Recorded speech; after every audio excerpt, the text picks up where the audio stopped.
Well, there are tensions. We see it without any glass. So how to solve it?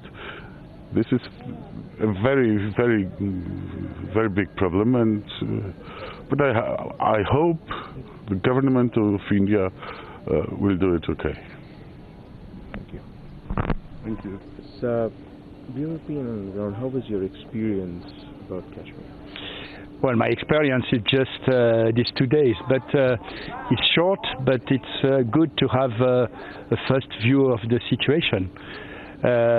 We have a briefing of the military responsible of Kashmir. After that, we have a briefing with official administration and the police, the school, and after that, maybe it was the most direct and the most interesting. We have a meeting with some Kashmiri who are responsible of association, who are father of family, and it's not enough, but it's very interesting and it gives a good idea. There's an international perception as well about the whole situation over here, and you have been on ground zero. You have been in Kashmir. What do you have to say, and what's the difference? Well, I think the problem of Kashmir is the terrorism. It's a marvelous place in India. It's everything to grow up. But in fact, maybe it's the statue, maybe it's the terrorists, maybe it's both, I think.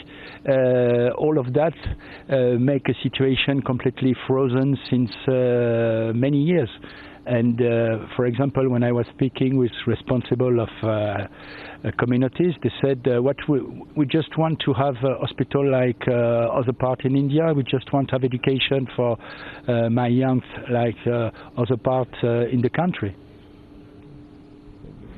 Well, how was your overall experience over here in Kashmir? It was very interesting, lots of data, lots of information, but I think if you let in people from the European Parliament, you should also let in opposition politicians from India.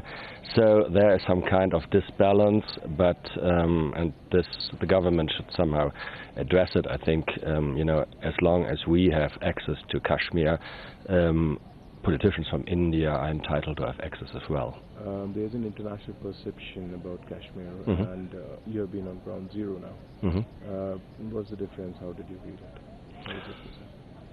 I mean, from my point of view, even before I came to Kashmir, I used to read a lot about Kashmir for years and years and years, because I mean, it's one of the hotspots in this region, and so as we know today that terrorism isn't a thing between two countries, but it's a global problem. I have always said we have to be very careful about Kashmir, and as Afghanistan was always considered a country far off, no one knew. After 9/11, everyone knew where Afghanistan was, so I think we have to have a very close eye on Kashmir, and it was good to be here. I mean, I do see that the security situation is still stressful and not as it is in other parts of this country or in Germany or in Europe, but I very much hope that this is going to be solved. Thank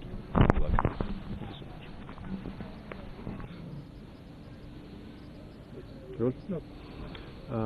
How has been your overall experience over here in Kashmir? Fantastic. The sun's shining. India is a beautiful country, and the hospitality from the Indian government has been second to none. So no, it's been an incredible experience, and obviously learning about what's going on in Kashmir and the situation on the ground has been incredibly informative. And it's certainly, we will take this information back to the UK and also to the European Parliament. There's two perceptions. One is the ground reality, which you know, and one is the international perception, which is there. Could you just clarify, or can you just differentiate what's the reality? I think, the reality on the ground is things are complicated. I think it's clear from the amount of security that is needed for us that there are still security issues on the ground. So you know, I mean this beautiful place here.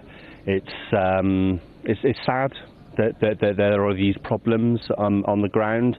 You know, I think we're supportive of what the Indian government is doing to bring about peace, because that's what everybody wants. You know, the international community, but also the local people in Kashmir here as well. Everybody wants peace, and I wish them all the best in that endeavour. Thank you so much. Thank you. Okay, cheers. So how has been your experience in Kashmir? I think it's been an amazing experience here in Kashmir and a wonderful opportunity to see for ourselves on the ground actually what the situation is. We had an opportunity yesterday to speak to quite a few local people who had, some of them travelled up to 60 kilometres to come to meet with us to tell us of their daily experiences of life here in Kashmir. And I think the general feeling was that this is the right move for Kashmir, and that they just want to get on with their lives, they want prosperity, they want to be able to trade, to make a living, and to enjoy family life, which is something that all of us want. There has been an international perception about Kashmir, and you have been on ground zero. Yeah. So could you just tell how it is? Yeah, I mean, it is an absolutely beautiful place, as you can see behind us, and I think that they are prime for tourism, they're prime for being able to rebuild their economy without having to have handouts. We've been able to integrate fully within the Indian economy, which is what they want, as well as what India wants. So I think that they should be allowed to do that.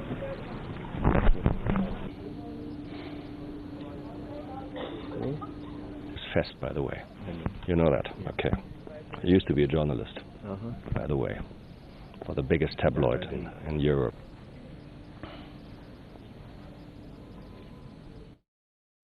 Well, those are the European MPs, the delegation that has been in the valley since yesterday, and they've seen the situation on ground from their very own eyes, experienced Kashmir, saying it's a beautiful place, and the people there want a peaceful life, want to go about their daily routine, and this is something that the people of Kashmir deserve. There are terror activities taking place where it is utmost unfortunate that we have such civilian targeting targeted by Pakistani-sponsored terrorists as well. But you have those delegation, 27-member delegation from the European Union, the lawmakers there experiencing Kashmir at its best form.